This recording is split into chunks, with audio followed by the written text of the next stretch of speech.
Bonjour à tous, bonjour les fans de foot et l'FPL. Ravi de vous accueillir pour ce nouveau numéro du Mag des clubs, le Mag qui traite de votre actualité de dirigeant.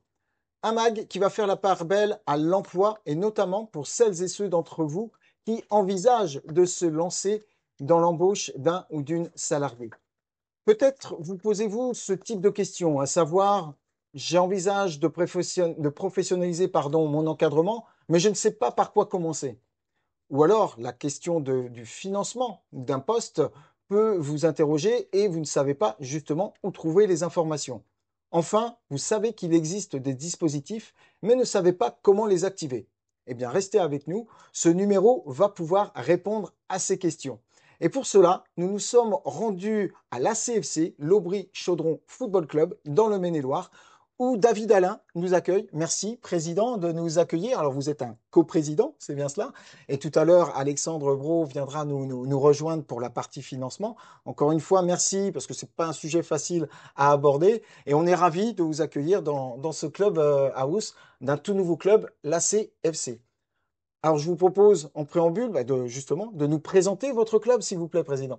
Bonjour Laurent, bienvenue à l'ACFC, jeune club né en juin 2023. D'accord. La fusion de quatre communes rurales, la Poitevinière, la Salle-et-Chapelle-Aubry, Chaudron-en-Mauges et Saint-Quentin-en-Mauges. Donc on est présent sur deux communes nouvelles, la commune nouvelle de Beaupron-en-Mauges et la commune nouvelle de Montrevault-sur-Ève. Dans le sud du Maine-et-Loire, c'est bien ça. Voilà, dans le Choletais, la région qu'on appelle la région des Mauges. Très bien. Donc vous êtes ici à la Salle-et-Chapelle-Aubry, un de nos quatre sites. Nous intervenons sur 4 terrains. Nous avons 4 terrains en herbe, instabilisés, et un terrain d'entraînement. Voilà. Nombre de licenciés? Actuellement, nous sommes à 362 licenciés. Donc, je rappelle qu'avant la fusion, nous étions deux clubs de 150-160 licenciés. Et depuis la fusion, nous avons plus de licenciés. Nous sommes actuellement à 362 licenciés. Donc répartis sur différents sites. Le niveau de pratique de vos justement licenciés? Notre équipe Fagnon est en 2e division de district. On était en 3e division. On a monté la première année. Donc, contrat rempli. Nous avons 5 équipes seniors, une U19. Et cette année, on a 28 joueurs en U19. Donc, c'est vraiment un vivier. On a un vivier. On a 190 jeunes dans le club. Une U19, deux U17, deux U15, des U13. Et des résultats encourageants de nos jeunes. Parfait. Et c'est ce qui fait que nous sommes là aujourd'hui. Vous vous êtes lancé dans l'emploi, c'est bien ça? Tout à fait, Laurent. En fait, la création du club, le nombre croissant d'inscrits, on a écrit un projet club en lien avec la commune, puisqu'on a besoin d'infrastructures. Un club de cette dimension, aujourd'hui, on a besoin d'infrastructures, notamment de terrains synthétiques. Donc, quand on a rencontré les élus, ils nous ont dit « Présentez-vous votre projet club ». Et bien, c'est ce qu'on a travaillé. Alors, on va avoir l'occasion justement d'y revenir. On parlait de l'emploi. Qu'est-ce qui vous a fait arriver dans l'emploi? Quel a été l'élément déclencheur justement pour arriver à la mise en place d'un CDI aujourd'hui? L'élément déclencheur, ça a été la construction du projet club, l'écriture du projet club. Il fallait qu'on présente à nos élus un projet pour pouvoir avoir des infrastructures. Donc, il fallait qu'on ait...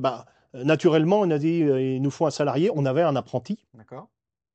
Et naturellement, il est devenu salarié du club. Il fallait... notre projet, il avait un volet associatif, sportif, éducatif. D'accord. On voulait mettre en place, on avait plein de projets, on veut mettre en place la labellisation, on veut mettre en place des stages de foot. Donc, le salarié s'intégrait complètement dans cette démarche. Les objectifs généraux de votre projet club, ça fait plusieurs fois que vous utilisez cette terminologie. Elles étaient avant tout sur la structuration, on peut parler ainsi de votre club? Oui, oui, tout à fait. Il fallait qu'on structure notre club, qu'on forme nos dirigeants, qu'on crée des stages de foot. Il y avait plein de choses à écrire. Donc, c'est vrai que notre salarié, ça devient indispensable pour gérer un club de cette dimension aujourd'hui. Il faut un salarié. Et nous avons même un apprenti. En plus de notre salarié qui est maintenant en CDI depuis le mois de juillet de cette année. On aura sans doute l'occasion d'y revenir. Sur cette partie de projet club, en préparant ce magazine, on a vu que vous aviez formalisé cela d'une belle manière. Est-ce que pour vous, ça a été une contrainte ou une opportunité de devoir formaliser, de devoir créer ce document? Bah, ça a été les deux, Laurent. D'accord. En fait, on avait un timing, comment dire, on avait pris un rendez-vous avec nos élus. Nos élus nous demandaient de leur présenter le projet club. Ça a été l'opportunité. On avait rendez-vous au mois de décembre, et ben, dès le mois de septembre, on a travaillé ce projet, C'était on une l'a demande de écrit. la collectivité. Alors, en fait, la collectivité voulait nous rencontrer. D'accord. Présentez-vous notre projet club pour demain savoir ce que vous avez besoin. D'accord. Donc, ça a été l'opportunité. Ça a été un gros travail, je le dis pas, hein, un gros travail. Tout le monde s'est mis on a la chance d'être beaucoup de bénévoles dans le club, hein, et les gens se sont mis au travail. Chacun a écrit le projet club de demain, et on a commencé au mois de septembre, et au mois de décembre, il était prêt. Il était prêt.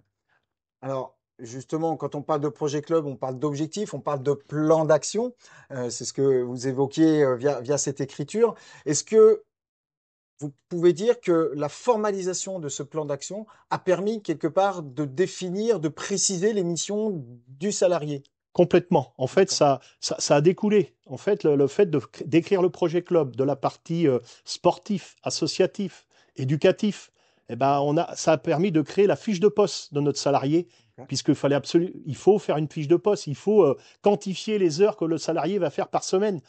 Et on voit bien que 35 heures, c'est vite fait, hein, c'est très vite fait. Donc, il faut absolument écrire ces choses-là pour pouvoir derrière assurer les heures.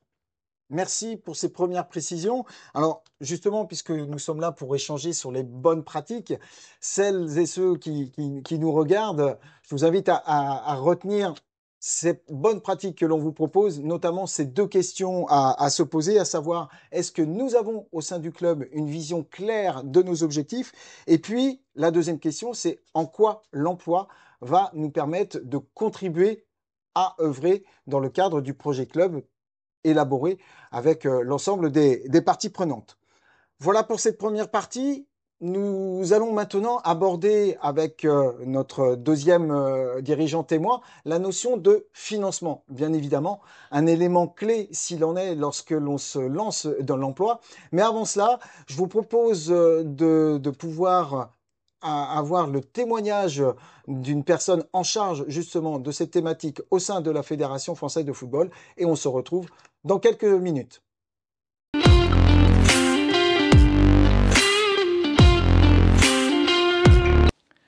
Bonjour Luc Arnu. Bonjour Laurent. Merci beaucoup d'avoir répondu à notre invitation pour traiter de cette thématique de l'emploi et notamment de son financement. Alors, tu es responsable de l'emploi et de l'insertion professionnelle au sein de l'IEFF, l'Institut Emploi et Formation du Football de la FFF. Et c'est à ce titre que tu interviens aujourd'hui dans ce MAC des clubs dédié donc à l'emploi. Avant de rentrer dans le détail de notre thématique, est-ce que tu peux nous préciser ce qu'est l'IE2F et notamment ton rôle en lien avec l'emploi, s'il te plaît?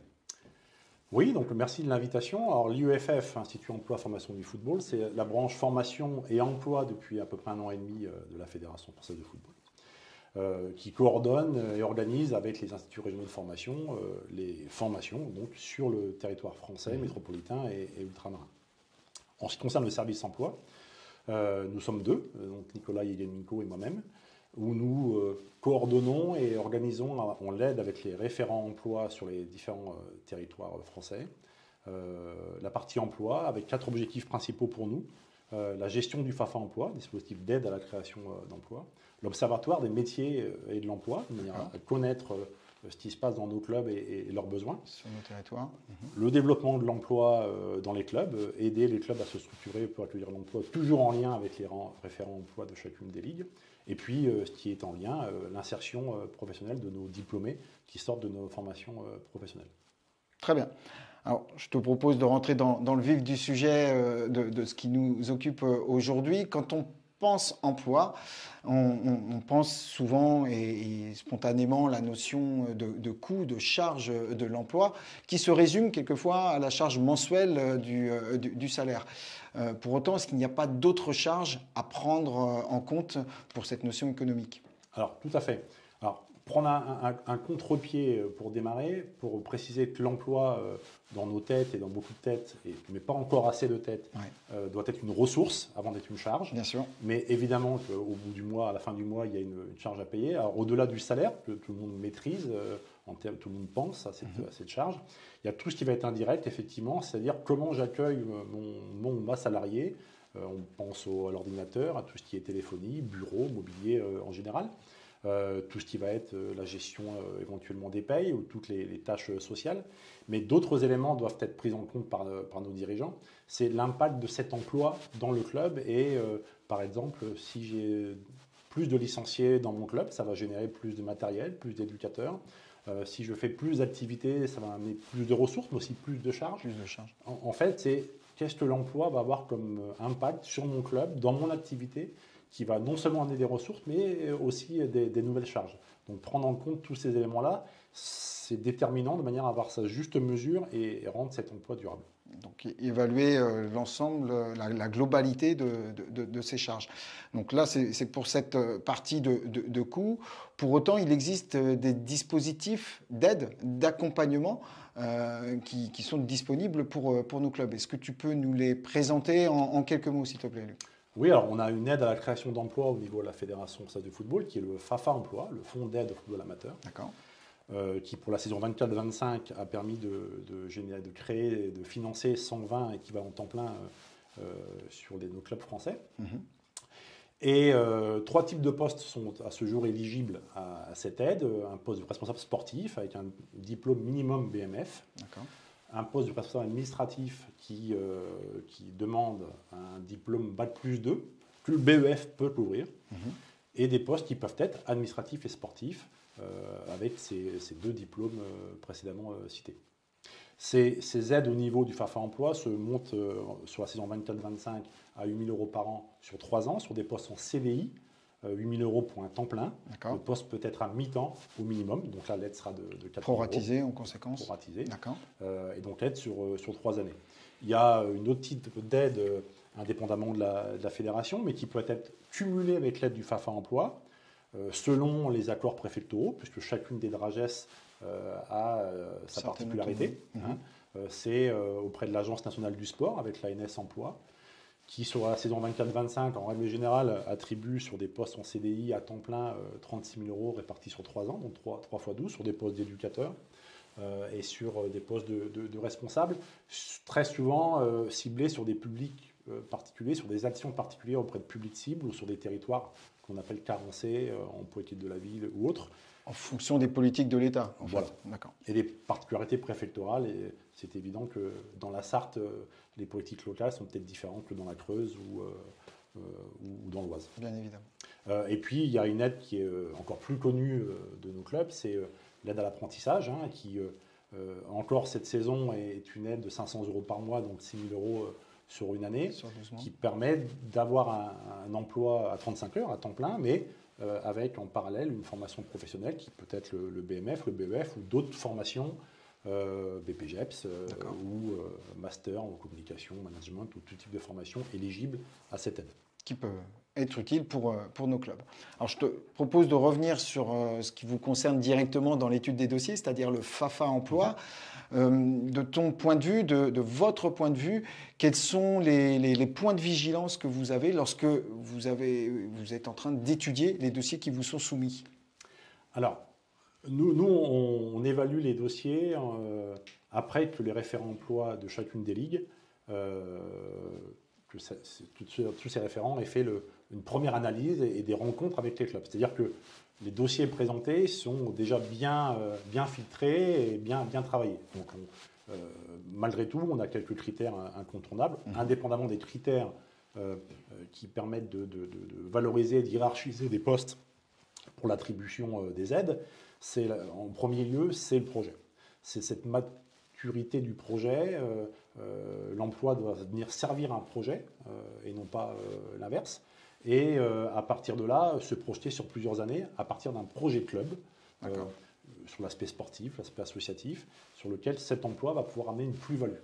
Donc premièrement, ce projet et cette maturité du projet est déterminante pour que l'emploi puisse être durable et que l'employé n'arrive pas en plein milieu de quelque chose de totalement vierge où il aura tout à faire. Tout à construire. Voilà. Premièrement ça, et ensuite, toute cette connotation et cet environnement financier, c'est-à-dire, suis-je capable d'absorber une nouvelle charge, bien qu'il y ait une aide, mais l'aide de 8 000 €, si on prend le FAFA, ne couvre pas l'entièreté d'un emploi qui, grosso modo, coûte à peu près 26 000 28 000 € à l'année. Donc, il y a cette capacité à absorber cette nouvelle charge, et puis cette capacité à se projeter, et donc comment je m'organise pour développer mon projet, pour agréger de nouvelles ressources financières qui me permettront de pérenniser dans le temps. L'idée, évidemment, c'est que le poste perdure au-delà des 3 années de financement. Donc, comment j'arrive à travers un plan de financement, à me projeter sur 4-5 années sur mes activités et donc sur mes rentrées financières. Donc, en résumé, projet club, plan de financement, ce sont les éléments fondamentaux, si on devait donner deux critères impondérables, même s'il y en a d'autres. Alors, tu l'as mentionné, cette aide, et notamment aussi celle de l'ANS, ce sont des aides ponctuelles, ce sont des leviers en tant que tels pour se lancer dans l'emploi. Est-ce que vous avez des pistes de pérennisation, justement, qui pourraient être mises sur la table et qui pourraient proposer à nos dirigeants, justement, qui voudraient se lancer dans cette aventure? Oui, alors, plusieurs pistes, sachant que dans tous les cas, il n'y a pas une solution miracle, une recette adaptable et adaptée à tous les clubs. J'imagine. Chaque projet est unique, en fonction de son environnement, de son histoire, de sa population. Mais il y a un point commun, c'est que cette notion de pérennisation doit être évaluée dès le début de la création d'emplois. Voilà. Ne pas attendre 2 ans ou 3 ans lorsque les aides se terminent pour dire comment je vais faire ensuite. C'est trop tard. C'est trop tard.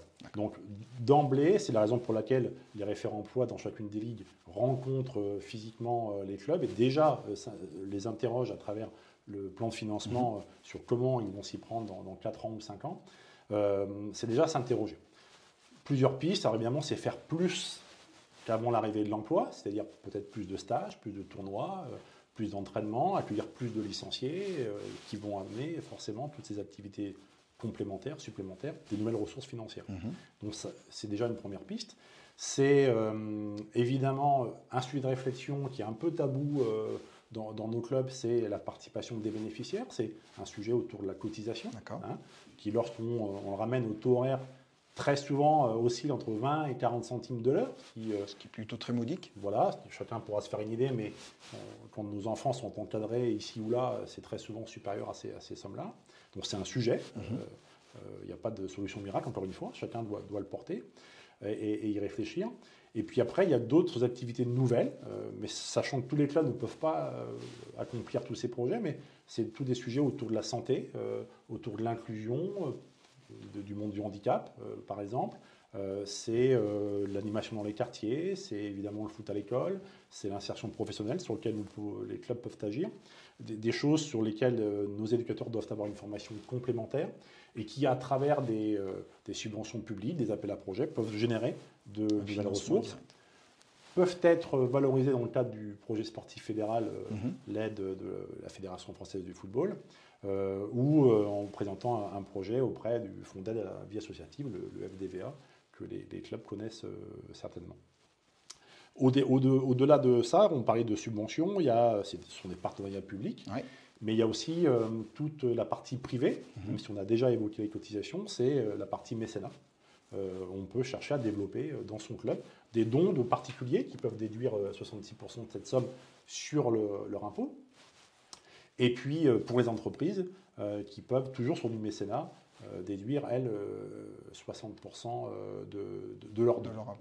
À côté de ce mécénat des entreprises, il y a aussi le sponsoring. Le mécénat, il n'y a aucune contrepartie. Avec la contrepartie, voilà. Là, pour le coup. Et le sponsoring, c'est ce que chacun connaît dans son club, c'est mettre le nom de la boucherie du coin sur son maillot, sur un panneau publicitaire, sur son minibus ou autre, qui permettent d'amener des nouvelles contributions financières.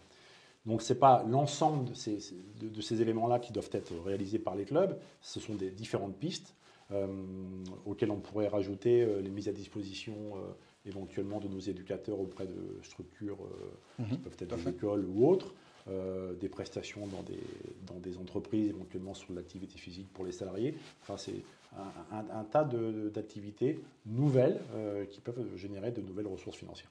D'où l'intérêt de se poser la question en avance par rapport à la mise en place de l'emploi, et c'est bien tout un panel qui s'offre aux dirigeants et à chaque fonction du projet, à chaque club, de pouvoir s'accaparer, de voir ce qui est le plus efficient. On arrive au terme de cet entretien. Si tu avais un ou deux conseils à proposer à nos dirigeants qui nous regardent avant de se lancer dans l'emploi, quels seraient-ils, Luc? Alors, il y en a un qui est tout à fait évident, c'est que la notion de projet ne doit pas se porter seule. Ça ne doit pas être l'idée d'un homme ou d'une femme, ça doit être l'idée d'un groupe, d'un comité directeur ou plus largement, porté de manière à pouvoir créer ce qui est quand même pas forcément naturel tout le temps et partout et dans toutes les têtes, un nouvel emploi ou un emploi. Donc c'est déjà collectivement penser à un projet, parce que si c'est porté par une seule personne, ça s'essouffle dans le temps, on le sait très bien. Ça peut être dangereux d'ailleurs. Et ça peut être dangereux pour la structure elle-même et pour le salarié, qui, comme je le dis souvent, c'est très souvent, ça peut être notre fils, notre fille, notre petit-fils, petite-fille pour nos dirigeants. Donc déjà, c'est collectivement décider et porter ce projet. Et la deuxième chose, c'est se faire accompagner. C'est auprès de sa ligue, de son district, se rapprocher, pas forcément uniquement pour le FAFA Emploi, mais pour la création de l'emploi, se faire accompagner par des gens qui sont experts de cette thématique et qui peuvent donner tous les conseils sur les obligations de l'employeur, les orienter vers la formation de tout terrain du module employeur, qui permet au club de bien maîtriser l'environnement de l'emploi et toutes les obligations sociales. Voilà, c'est un projet collectif et puis se faire accompagner par son district et sa ligue. Ce sont pour moi les deux éléments fondamentaux. Et le faire dès la genèse de cette idée. Merci beaucoup pour toutes ces précisions, toutes ces illustrations et justement pour aller un peu plus loin. Mais je te propose de retourner dans le club qui nous a accueillis pour ce module, pour ce MAC des clubs. On va retourner dans le Maine-et-Loire auprès des dirigeants du club d'Aubry-Chaudron FC qui justement vont pouvoir témoigner de leur approche sur ce sujet et ces notions économiques.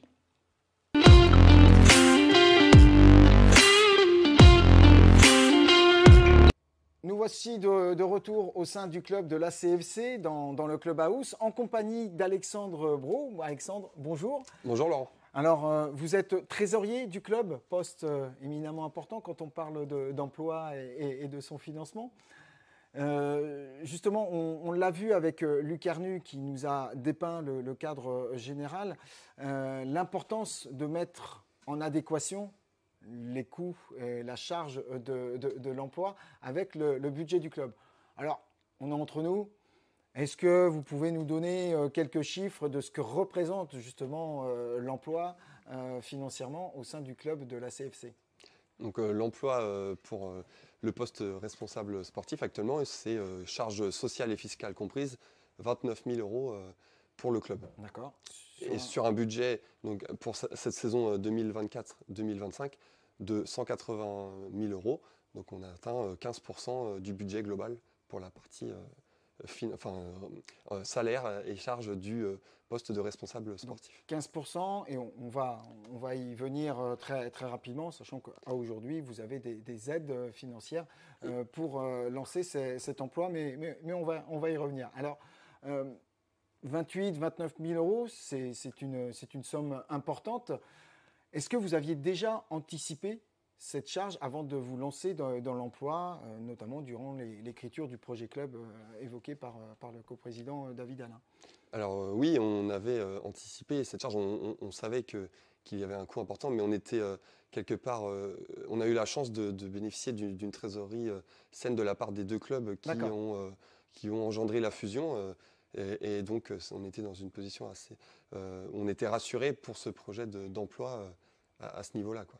Donc est-ce que vous seriez à même d'aller jusqu'à dire que justement, sans avoir une trésorerie, en tout cas de l'argent en réserve, le club ne se serait pas lancé directement dans l'emploi? Non, ça c'est clair.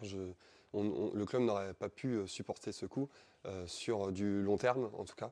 Et voilà, on a eu cette chance-là. Et donc, on s'est lancé dans ce projet d'emploi. D'accord. Aujourd'hui, donc 28-29 000 euros. Encore une fois, il y a des aides et on va y revenir. Vous avez imaginé dès maintenant, alors que vous êtes dans votre première année d'embauche en tant qu'employeur avec un CDI, est-ce que vous avez déjà mis en place ou imaginé des pistes de financement de ce poste, de manière directe ou indirecte d'ailleurs? Alors oui, au-delà des aides, mais dont on parlera après, et nous avons mis en place, grâce à notre salarié, des stages foot pendant les vacances. Qui n'existaient pas avant? Qui n'existaient pas avant. C'est une nouveauté de cette saison 2024-2025 auprès des jeunes licenciés, donc à deux reprises dans la saison. Et on évoque un stage pour la période estivale, en plus des vacances scolaires.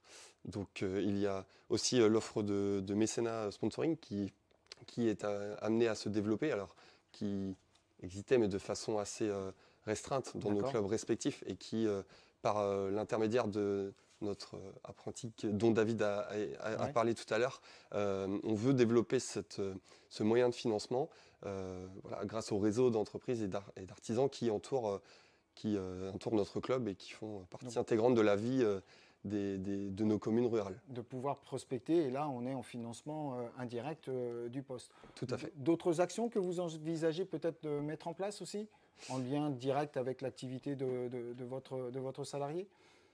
Eh bien, on évoquait aussi le fait de mettre à disposition dans une structure, une structure adaptée, notre salarié qui bénéficie des diplômes pour exercer dispenser des cours de sport et de football dans cet établissement. En lien avec le sport handicap, c'est bien ça? C'est bien ça. D'accord. Dans l'une des communes du club. Donc activité qui n'existait pas auparavant, et avec la mise en place de cet emploi qui peut être une des pistes à venir. Alors, vous l'avez évoqué, aujourd'hui c'est un budget d'environ 15% parce que vous avez des aides. On est aussi venu ici parce que vous avez bénéficié à la fois d'un FAFA Emploi, Fonds d'aide du football amateur emploi, qu'évoquait Luc Ernu tout à l'heure, et aussi d'une aide de l'ANS Emploi, Agence nationale du sport. Donc 2 aides dédiées directement à l'emploi. De quels conseils vous aviez besoin? Quelles étaient justement vos attentes avant de vous lancer dans le dépôt de ces dossiers? Eh bien, il y avait d'une part les documents à produire pour en bénéficier, et puis les échéances, tout le fonctionnement, les modalités de dépôt des aides qui ont pu, certes, on a pu se renseigner sur le guide du club, mais on a eu aussi beaucoup besoin du district, des instances du district et de la Ligue, et au sein de la Ligue, le service conseil au club qui nous a bien aidés à construire et nous permettre de connaître les attentes dans le cadre de ces 2 aides. Alors justement, quelles étaient les tâches prioritaires pour vous lorsque vous avez découvert les différents cahiers des charges? Eh bien, les 2 tâches prioritaires, je dirais que c'est construire la fiche de poste, établir la fiche de poste du salarié, et à l'intérieur, au sein de cette fiche de poste, détailler les missions, qu'elles soient concrètes, qu'elles soient cohérentes au vu de la taille et de la situation du club.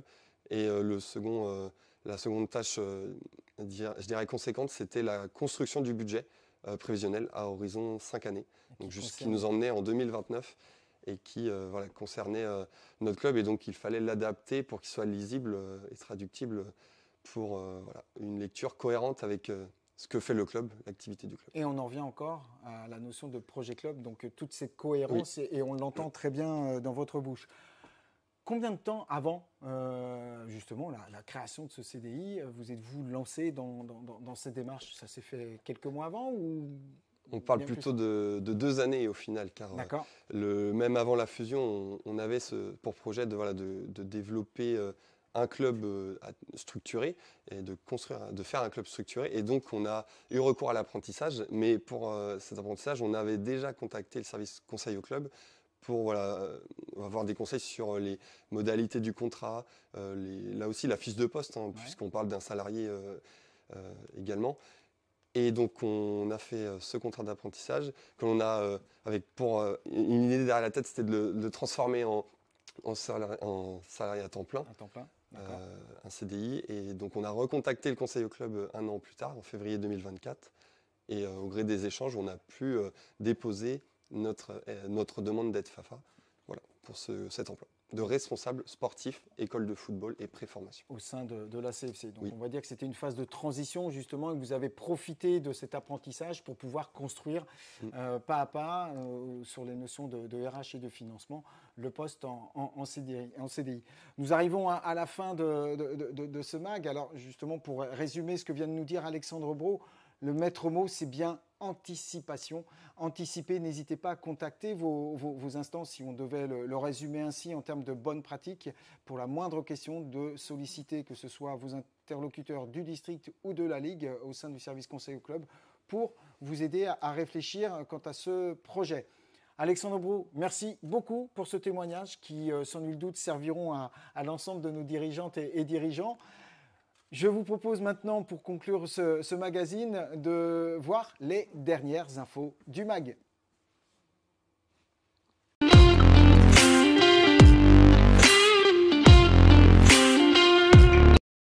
Nous voici de retour en studio pour les infos du MAG concernant cette thématique de l'emploi, avec des éléments essentiels que nous vous invitons à consulter et à retrouver bien évidemment dans votre ressource documentaire qu'est le guide du club LFPL. 2 rubriques dans lesquelles vous pourrez retrouver justement ces informations dédiées à l'emploi, avec notamment les aides financières au regard des dispositifs que l'on a pu évoquer. Et puis, bien évidemment, sur ces dimensions RH, avec notamment un guide de l'employeur qui est à votre disposition. Et là, c'est bien dans la thématique de l'emploi que vous pourrez les retrouver. Enfin, avant de clore ce magazine, un rappel avec le maître mot qui vous a été précisé durant tout ce magazine, c'est bien le terme d'anticipation. Et pour vous aider, n'hésitez pas, là aussi dans le guide du club, à prendre connaissance de tout l'échéancier que nous vous proposons de consulter avec les étapes essentielles qui vous sont précisées. Bien évidemment, nous restons à votre disposition en lien avec votre district pour vous accompagner dans toutes ces étapes. Donc n'hésitez pas à aller le consulter dans la rubrique emploi du guide du club LFPL.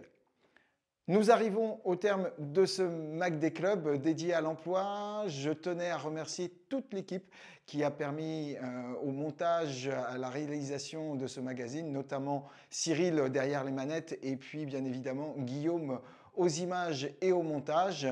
Nous nous retrouvons très prochainement pour un nouveau numéro. En attendant, n'oubliez pas, ensemble, soyons prêts, soyons foot.